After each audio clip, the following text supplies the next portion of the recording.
We just want you to be somebody, my father said, sliding a thick legal document across the mahogany dining table. It was a $52,000 a year contract to be an executive assistant working for my younger sister. My parents smiled, convinced they were throwing me a lifeline out of poverty. They had no idea that the modest online design store I started 5 years ago had quietly grown into a multi-million-dollar empire, or that the parent company funding my sister's entire corporation was actually mine. I picked up the pen, looked at my family, and signed every single page. Before we begin, subscribe to the channel and drop a comment below letting me know what city you're watching from. I love seeing how far these stories travel. My name is Claire. At 28 years old, I live in a sunlit apartment in downtown Chicago, running what my family condescendingly calls a little freelance design gig. For 5 years, my parents, Richard and Eleanor, treated my career choice like a tragic personal failure. To them, success wasn't measured by happiness or independence. It was measured by corporate titles, country club memberships, and boasting rights at Sunday dinner. That praise was reserved entirely for my 25-year-old sister, Vanessa. From the moment Vanessa graduated with a business degree, my parents placed her on a pedestal high enough to block out the sun. They financed her luxury apartment, bragged to the neighbors about her corporate trajectory, and celebrated every minor milestone as if she had single-handedly solved world hunger. Whenever I brought up my own work during family gatherings, my mother would smile thin, pitying smiles, while my father would clear his throat and change the subject back to Vanessa's latest promotion. They truly believed I was struggling to pay rent, surviving on instant noodles while chasing a foolish artistic dream. I never bothered to correct them. It was easier to let them hold on to their illusions than to explain the complex reality of my business. Then came the summons. It was a Tuesday afternoon when my mother called, her voice dripping with an unnatural, practiced sweetness that immediately set off alarm bells in my head. "Claire, darling," she said, sounding like a high school principal delivering bad news. "Your father and I need you at the house for dinner this Thursday. Vanessa will be there too. We've been talking, and we have a life-changing opportunity to discuss with you. It's time we finally fix your future before it's too late." I sat back in my desk chair, looking at the multi-million-dollar quarterly earnings report sitting on my monitor, and smiled. I had a feeling I knew what kind of opportunity my family had in mind, but I agreed to go anyway. I wanted to see just how far their condescension would take them. Thursday evening arrived, and the atmosphere inside my parents' suburban home was thick with performance. Dinner was served on the fine china, a clear sign that my parents were staging a grand gesture. My father poured wine, cleared his throat with deliberate authority, and set a heavy manila folder on the table right next to my plate. "Claire," he began, resting his hands on the table like a judge delivering a verdict, "we've spent years watching you struggle with your little freelancing hobby. It breaks our hearts to see you barely making ends meet while your sister thrives. So, Vanessa and I spent weeks coming up with a solution to save you from your failing life." My sister took a delicate sip of her wine, trying and failing to conceal a triumphant smirk. "We're giving you a real career, Claire," Vanessa said, her voice dripping with synthetic sympathy. "My department is expanding rapidly, and I need someone I can trust to keep things organized. We're offering you the role of my executive assistant." My father tapped the manila folder. Inside was a formal contract detailing a $52,000 annual salary. $52,000 a year, my mother chimed in, clasping her hands as if she had just handed me the keys to the kingdom.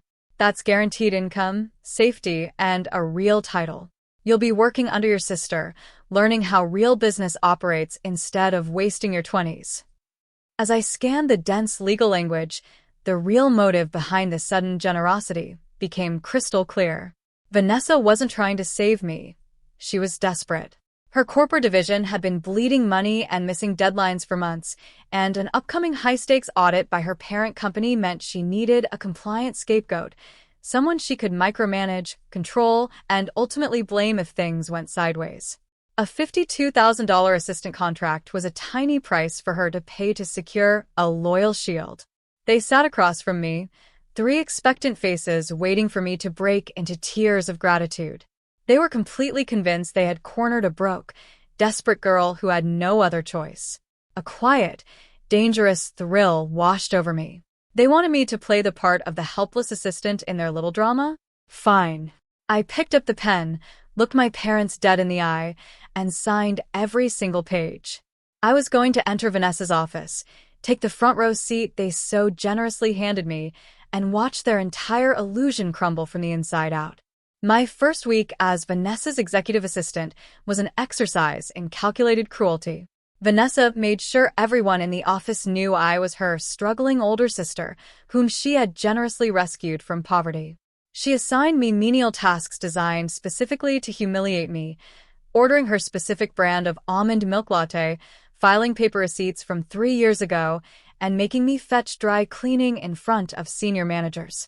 During team meetings, if I so much as offered a suggestion, she would chuckle softly and say, "Thanks, Claire, but let's leave the strategic thinking to the people with business degrees." I took it all with a calm, pleasant smile, quietly playing the part of the compliant, out-of-depth employee. Behind that meek exterior, however, I was conducting a thorough investigation. Having full access to Vanessa's calendar, emails, and shared drives gave me an unrestricted view into the heart of her operation. What I found was staggering. Vanessa's department wasn't just struggling, it was a total disaster held together by thin fabrications. Invoices to major vendors had been left unpaid for months, vital project timelines were hopelessly delayed, and routine operational costs were wildly inflated.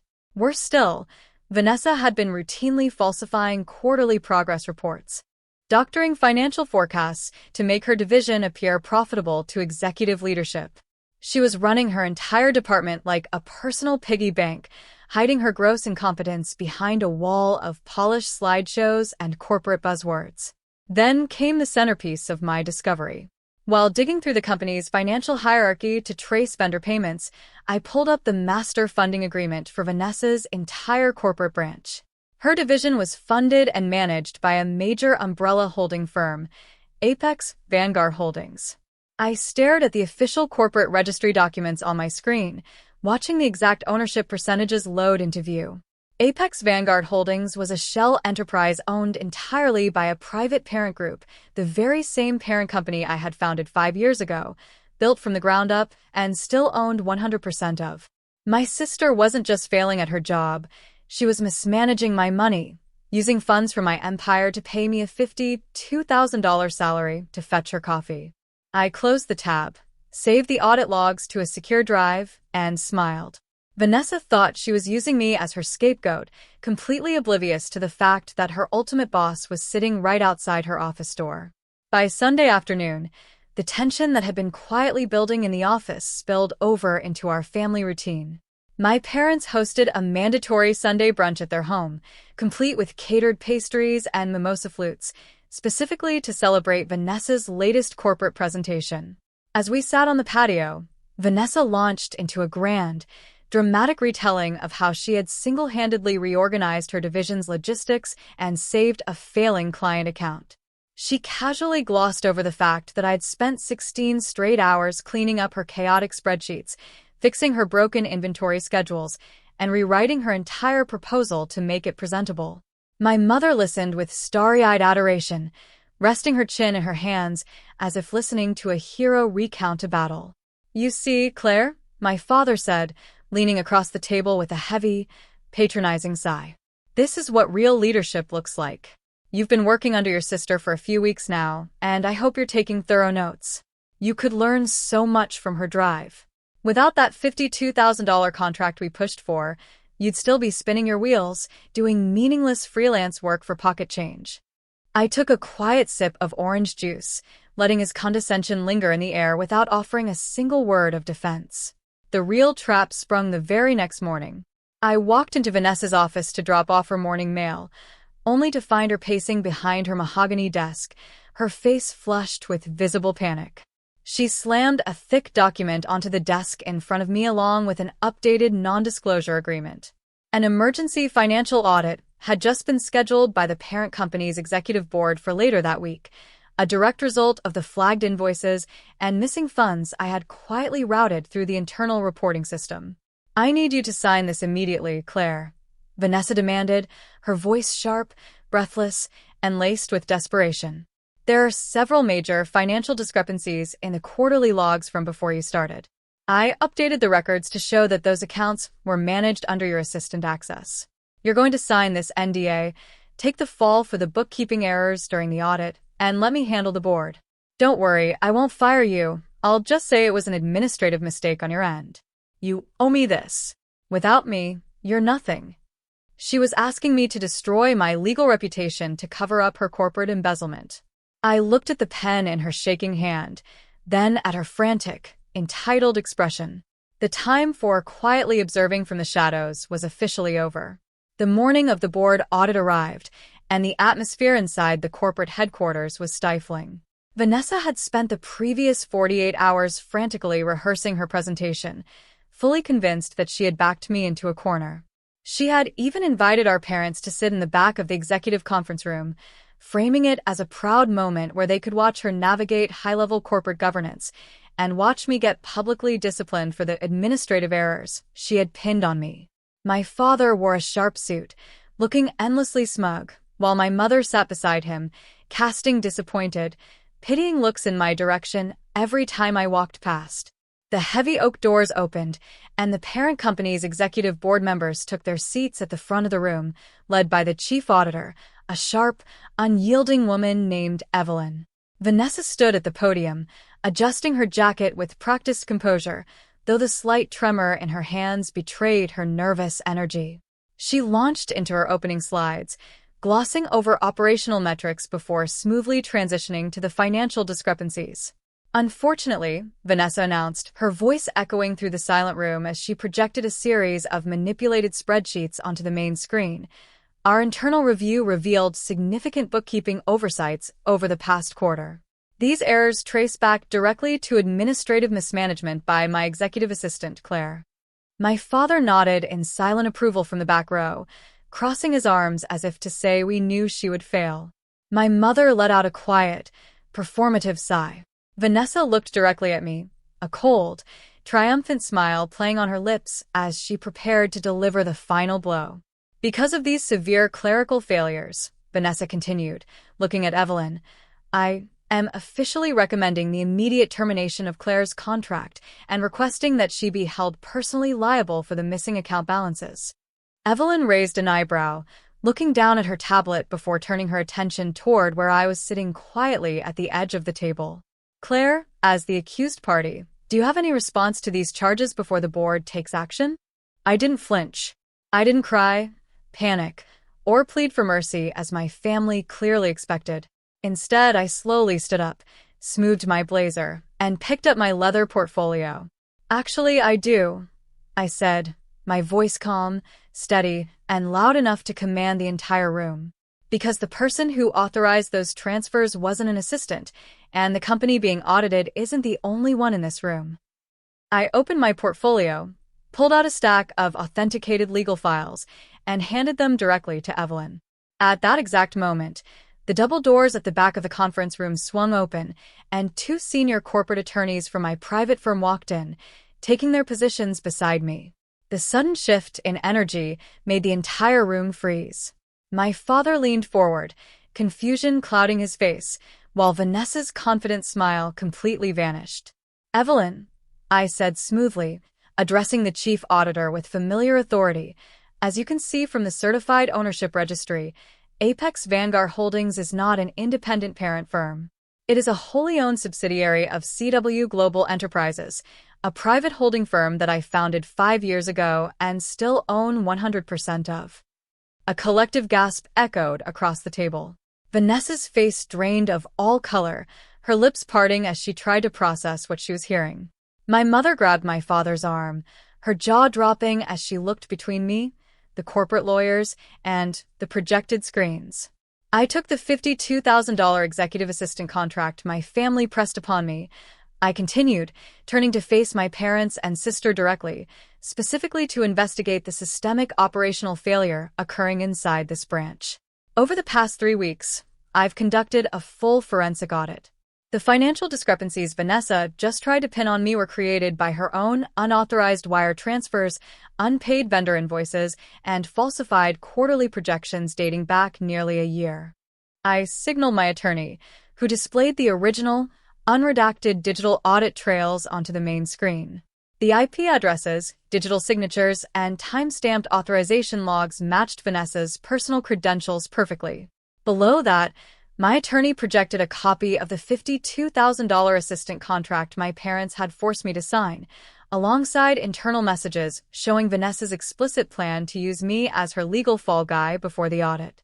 Evelyn reviewed the documents, her face growing grim.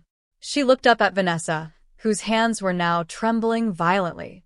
"Vanessa," Evelyn said, her voice like ice, "your authority over this department is revoked immediately. All accounts associated with your division are frozen pending a criminal fraud investigation." My father stood up abruptly, his hands shaking as the crushing reality hit him. He wasn't looking at a struggling, failed daughter anymore. He was looking at the woman who held his favorite child's entire future and his family's reputation in the palm of her hand. Within 48 hours, the financial subsidies funding Vanessa's lavish lifestyle and my parents' luxury lifestyle were officially revoked. The board initiated a full clawback of mismanaged funds, leaving my sister with a ruined corporate career and massive personal liabilities. My parents tried calling me dozens of times, sending frantic text messages apologizing, begging for leniency, and claiming they always knew I was special. But I didn't answer. I didn't owe them my forgiveness, nor did I owe them a safety net for a lifetime of conditional love and disrespect. I officially closed down that branch of the company, restructuring the remaining operations under new, competent leadership. For the first time in my life, I felt entirely free from the heavy weight of my family's unrealistic expectations and toxic dynamic.